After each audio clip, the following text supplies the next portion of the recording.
Akhanda movie review starring by Balayya and Samyuktha, directed by Boya. కొత్తగా ఏం జరిగింది?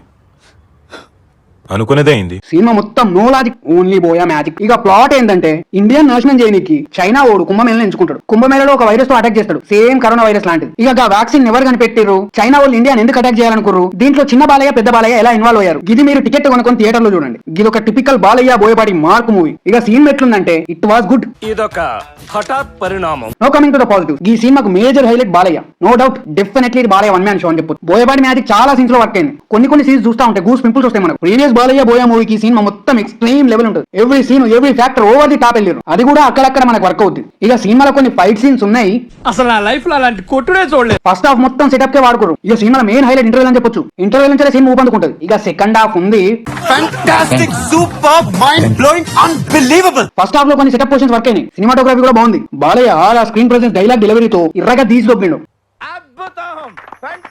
ఈ సినిమా బాలయ్య కాకుండా ఏ హీరో చేసినా ఇన్స్టాగ్రామ్ లో ట్రోలింగ్ స్టఫ్ తప్ప ఎందుకు పనికిరాదు. No coming to the negatives, ఒక స్ట్రాంగ్ అపోనెంట్ లేకపోవడం. ఎంతసేపు అఖండ అంతా ఇంత తోపు తురుము అని చూపిస్తారు గానీ అఖండను కొట్టే విలనే ఉండడు ఈ సినిమాలో. అందువల్ల సినిమాలో మనకు హై మూమెంట్స్ ఉండే. సినిమాలో అఖండని ఇక్కడ లో చేయరు, దానివల్ల మనకు హై తగ్గుద్ది. బాలయ్య యాక్టింగ్ పరంగా ఓకే గానీ లుక్స్ అయితే చూడడానికి చాలా కష్టంగానే అనిపించింది. ఒక్కో సీన్ లో ఒక్కో లుక్ ఉంది. అది చూసినాక మనకు చూసే ఇంట్రెస్ట్ దొబ్బుద్ది. ఈ సినిమాలో ఆదిపిని సెట్ ఎందుకు పెట్టారో అర్థం కాలేదు.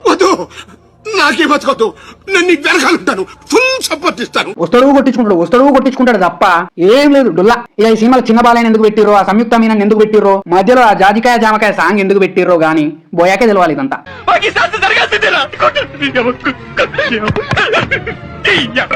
వేస్తుడు మొత్తం వీళ్ళ క్యారెక్టర్స్ అన్ని వేస్ట్ చేసిరు. అక్కడక్కడ మదర్ సెంటిమెంట్ వర్కౌట్ అయినా గానీ సినిమాలో స్ట్రాంగ్ ఎమోషనల్ పిల్లర్ ఉండదు. హర్షాలితో ఏదో ఎమోషన్ క్యారీ చేద్దామని చూసారు గానీ ఏదో నేపాలి అమ్మాయిని తెచ్చిపెట్టినట్టు అనిపించింది. ఆమె డబ్బింగ్ కూడా వరిస్తుంది, ఎక్కడ కూడా లిప్సింక్ అవ్వదు. దాని వల్ల అఖండ హర్షాలి మధ్య ఉన్న ఎమోషనల్ కనెక్టివిటీ అనేది దొబ్బుద్ది. ఎవరైనా తెలుగులో పెట్టుంటే కొంచెం వర్క్ అయ్యేదేమో. ఇంకా సినిమాలో విఎఫ్ఎక్స్ ఉంటది దారుణం. నేనైతే 2D లోనే చూసినా, ఇక 3D లో చూసినోడి పరిస్థితి ఏందో. ఇక 3D లో చూసే సాహసం అయితే నేనైతే చెయ్యలేను. తమను కూడా ఈసారి చేతులు ఎత్తేసిండని అనిపించింది నాకైతే. ఎందుకంటే ఎక్కడ మనకు బీజం అనేది రిజిస్టర్ అవ్వదు. స్టార్టింగ్ టైటిల్ కార్డ్ తో స్టార్ట్ చేస్తాడు, ఎండ్ టైటిల్ కార్డ్ వరకు ఒకటే గుమ్ముడు. కొంచెం గ్యాప్ ఇచ్చి కొట్టుంటే బాగుండేదేమో నేను అనుకున్నాను అంతే. No coming to the performances, just Balayya one man show. Remaining అందరూ అంతగా రిజిస్టర్ అవ్వలేదు నాకైతే. No coming to the written and directed by Boyapati Srinu alias Boya, the God of physics. Balayya Boya కాంబోలో వచ్చిన ప్రీవియస్ మూవీస్ అన్ని ఒక ఎత్తు అయితే ఈ అఖండ 2 ఒకటి మాత్రం ఇంకో ఎత్తు. మొత్తం ఓవర్ ది టాప్ ఉంది సినిమా. బాలయ్యతో ఎంత ఎక్స్ట్రీమ్ కి వెళ్ళాలో అంత ఎక్స్ట్రీమ్ కి వెళ్ళిపోయింది బోయా. కానీ ఈ సినిమా ప్రీవియస్ మూవీస్ కంటే బాగుందా అంటే లేదనే చెప్తా. డెఫినెట్లీ లెజెండ్ అఖండకు నేను పెద్ద ఫ్యాన్, కానీ ఆ సినిమాలకి ఈ సినిమా ఇంచు కూడా మ్యాచ్ చేయదు. ఏదో బాలయ్య బోయా కోసం ఒక్కసారి వెళ్తే